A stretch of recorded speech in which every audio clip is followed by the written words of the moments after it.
नमस्कार मंडळी, तुम्हा सर्वांना दिवाळीच्या पहिल्या दिवसाच्याच म्हणजे वसुबारसेच्या खूप खूप शुभेच्छा.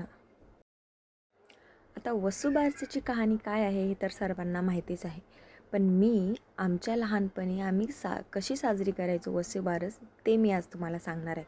तर दिवाळीच्या पहिल्या दिवशीच म्हणजे वसुबारसच्या दिवशी आम्ही म्हशीच्या किंवा गाईच्या पाठीवरती पाणी घालायचो, त्यांच्या कपाळाला हळदी कुंकू लावायचो, त्यांच्या पाठीवर दह्यांनी सर्कल काढायचो आणि त्याच्यामध्ये सुद्धा आम्ही हळदी कुंकाचे ठिपके द्यायचो आणि त्यांना चण्याची डाळ, गूळ हा नैवेद्य म्हणून खाऊ घालत होतो आणि मगच आम्ही त्यांना शेतावर पाठवायचं.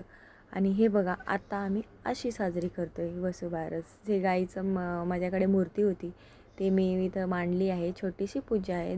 एक वात आहे, दिवा लावलेला आहे आणि अशी छोटीशी पूजा मी मांडलेली होती.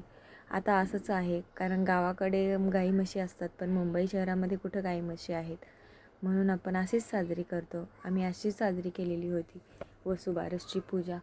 आणि गावाला तर खूप मजा यायची आमच्या लहानपणी. आमची आजी जसं जसं सांगायची आम्हाला आम्ही तसं तसं पूजा करायचो. खूप भारी वाटायचं, खूप म्हणजे खूप भारी वाटायचं. आणि आजपासून ते भाऊबीजपर्यंत गाई म्हशींना असेच हळदी कुंकू लावले जातात कपाळावर त्यांच्या आणि पाठीवरती असेच गोल गोल सर्कल केले जातं दह्याने. तुमच्याकडे कशी पद्धत आहे, तुम्ही कशा पद्धतीने वसुबारस साजरी करता किंवा पहिलं कसं करायचं आणि आता कसे करता हे मला कमेंटमध्ये नक्की सांगा.